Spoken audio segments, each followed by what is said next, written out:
Привет, друзья! Сегодня я расскажу вам о гонконгско-китайском драматическом фильме под названием «Сваргань-ураган» или «Кулинарный шторм». Действие фильма разворачивается вокруг известного местного ресторана Seven на Спринг-авеню в Гонконге. Телеведущий рассказывает о знаменитом 30-летнем ресторане и талантливом шеф-поваре ресторана Sky, который специализируется на блюдах южной кухни по древним рецептам. Скай показывает свой талант на национальном телевидении, хотя он уже давно известен как лучший шеф-повар всего Гонконга. Его подруга детства Юни также представлена людям, она занимается финансовыми аспектами ресторана. Скай очень категоричен в отношении качества еды и времени, которое они предоставляют своим клиентам, что является одной из причин, почему их ресторан так популярен. Однажды, нарушив очередь, врывается грубый клиент, Скай отказывается обслуживать его, хотя клиент хвастается властью и деньгами, которыми он обладает. Перед уходом мужчина смеется над их небольшим рестораном и сообщает, что его босс пригласил шеф-повара мирового класса, чтобы открыть шикарный ресторан напротив них. Тем временем во Франции коронованный король и королева устраивают бал в честь новорожденного сына, наследника престола. Приготовлением блюд занимаются шеф-повара мирового класса, в их числе корейский шеф-повар Пол, обладатель звезд Мишлен и получивший образование во Франции. У Пола особый способ приготовления блюд, который не видит границ в одном конкретном стиле. Он любит смешивать кухни разных стран и создавать инновационные блюда. В качестве десерта Пол преподносит королеве блюдо, похожее на гнездо с красным яйцом, где скорлупа – это глазурь, наполненная пюре из манго и кокосом. На это блюдо его вдохновила традиция, которая символизирует красные яйца как благословление новорожденному.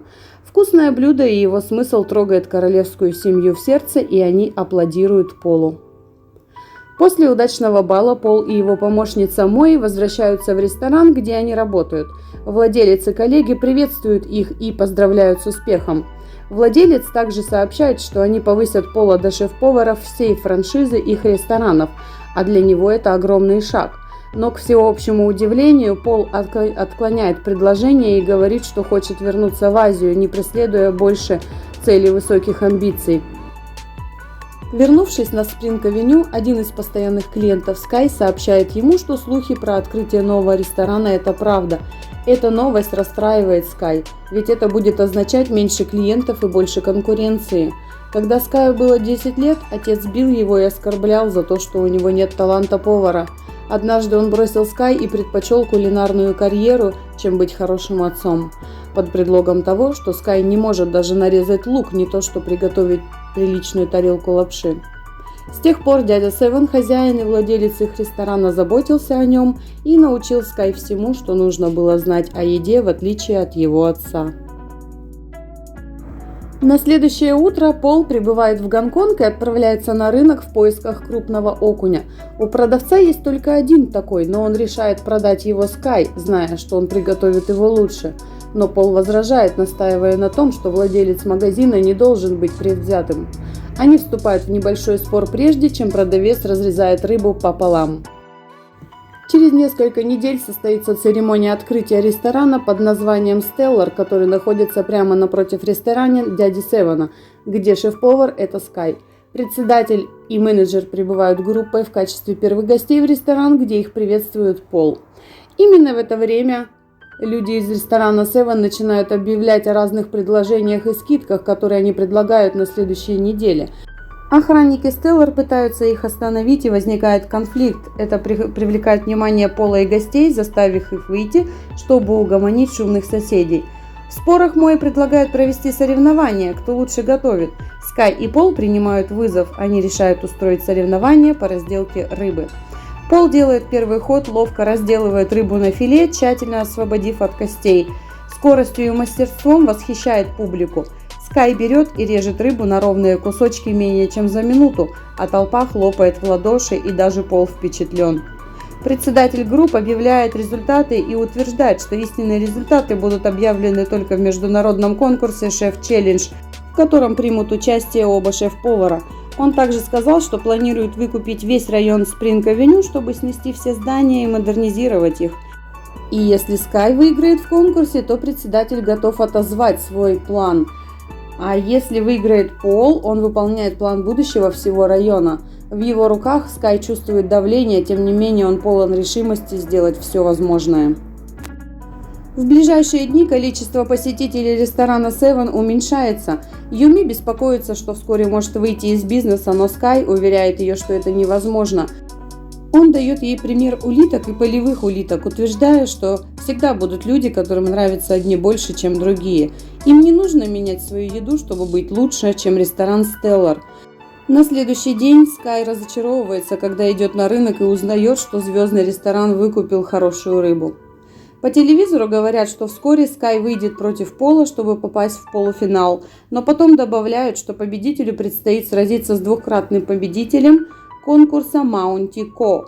Скай потрясен, увидев, что это его отец, который добился успеха, как хотел. Той ночью дядя Севен возвращается домой из поездки и зовет Скай в бильярдную для встречи. Спустя время Скай прибегает к этому месту, но находит отца с дядей и слышит их разговор о том, что отец до сих пор не верит в Скай и не жалеет, что бросил его ради карьеры. Скай скрывает свою боль и обещает победить в конкурсе и доказать, что быть хорошим поваром не обязательно, главное, не нужно быть плохим человеком, как Маунти Ко. В день кулинарного поединка конкурсанты получают 90 минут, чтобы приготовить блюдо по своему выбору и представить его судьям. Скай делает традиционную утку бедняка, пока Пол готовит фуагра. Все 90 минут интенсивно готовятся блюда. Оба повара демонстрируют большой опыт при приготовлении. Скай вырезает утку изнутри практически без усилий и эффективно вытаскивает внутренности, заставляя аудиторию задыхаться от восторга. В конце Скай запекает утку в соли, разбивает дополнительный слой и открывает банановые листья, в которых запечатана утка с бульонно-овощной начинкой. Судьи пробуют и, кажется, больше впечатлены уткой Скай, чем фуагрой Пола. Когда проходит время голосовать, Пол получает 3 девятки и колоссальные 10 баллов из 10, набрав в общей сложности 37 очков. Сразу после этого Скай получил 2 десятки от первых 2 судей, но последний судья дает ему только 8. Поскольку оба повара имеют одинаковое количество очков, главный судья принимает исполнительное решение, и Пол победил, потому что его подача блюда была лучше. Победа Пола должна была укрепить его способности повара, но все идет не так, как ожидалось. Празднуя победу, менеджер Stellar сообщает Полу, что он хочет заменить его на Мои для участия в финале. По его словам, женщина гораздо больше привлекательна в средствах массовой информации, чем мужчина. Когда Пол пытается защитить свою должность, шеф-повар Мои показывает, что ему трудно ощущать определенные вкусы, такие как соленость. За последние несколько месяцев Пол использует записную книжку, содержащую все его рецепты, чтобы готовить, и ничего не может сделать самостоятельно. Мои также сообщает, что она никогда не хотела дружить с Полом и стала на его сторону только для того, чтобы превзойти его как повара. Той ночью Скай сталкивается с пьяным Полом перед стадионом. Они забывают об их соперничестве и делятся своими прошлыми обидами. Пол сообщает то, что его отец был великим поваром, и его последнее желание было, чтобы Пол был похож на него. Скай также рассказывает ему об отношениях с отцом. После разговора они обретают взаимное уважение друг к другу и бросают бутылки с алкоголем, фотографии Маунтин Ко на рекламном щите. Пол пока не хочет отказываться от соревнований, но поскольку не может принимать участие в качестве представителя Stellar, он решает участвовать в качестве индивидуального шеф-повара. После рассуждения о своде правил он просит Скай присоединиться к нему в полуфинале. В это же время менеджер Stellar находится в ресторане Seven и убеждает дядю Севена продать ресторан им. А в этот момент появляется Скай с Полом и объявляет о своем партнерстве. Пол напоминает менеджеру, что как победитель соревнования он имеет право участвовать в чемпионате следующие несколько недель. Пол и Скай работают, тренируясь вместе, они пробуют стиль друг друга в приготовлении пищи. Полуфинал кулинарного конкурса проходит в казино города Макао. Тому, кто выиграет раунд, придется столкнуться с нынешним чемпионом кулинарии Маунти Ко. Соревнование начинается. Скай и Пол используют свои кулинарные способности, чтобы соревноваться с 4 другими великими поварами из разных уголков мира. Каким-то образом менеджер Stellar также добавил Мои, чтобы принять участие в конкурсе. Она очень тщательно старается, чтобы доказать, что она лучше Пола. Она готовит блюдо из устриц с замороженной пеной, что судьи сначала хвалят, но потом они находят его посредственным. Тем временем Пол и Скай готовят традиционный сыр тофу с инновационными вкусовыми желе «Чувство вкуса». Скай помогает определить вкус ингредиентов, в то время как понимание кулинарного мастерства Пола помогает с использованием методов и процессами. Вместе они создают традиционное блюдо с современным дизайном. Судьи под большим впечатлением от этого блюда. В конце концов, они побеждают в соревнованиях и доходят до финала. Гости аплодируют, а Пол смотрит на Мои, которая стоит с опущенной головой. Только один из поваров может конкурировать в финале с Маунти Ко. Пол считает, что из-за отсутствия вкуса он не может участвовать, а также знает, что желание Скай победить отца очень личное, поэтому он предлагает Скай принять участие в финале. На следующий день Скай стоит лицом к лицу с отцом. Они могут приготовить все, что захотят за час. Отец и сын не обменивались словами до начала соревнования. Маунти Ко сразу начинает готовить, но Скай застыл, вспоминая, как Маунти бросил его и как много значат люди по соседству. Чтобы он пришел в себя, отец брызгает водой в лицо сына. Скай приходит в себя и тут же начинает готовить.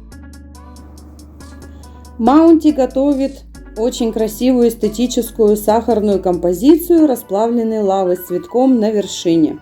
Напротив блюдо Скай. Оно очень простое, но личное, и он делает лапшу, как Маунти делал много лет назад, прежде чем бросить своего сына. Судьи пробуют блюдо Маунтин и впечатляются им, однако Скай не передает им свое блюдо, вместо этого он дает миску с лапшой Маунти, а его отец пробует и восхищается вкусом лапши. Наконец, у него нет выбора, кроме как признать талант своего сына в кулинарном искусстве.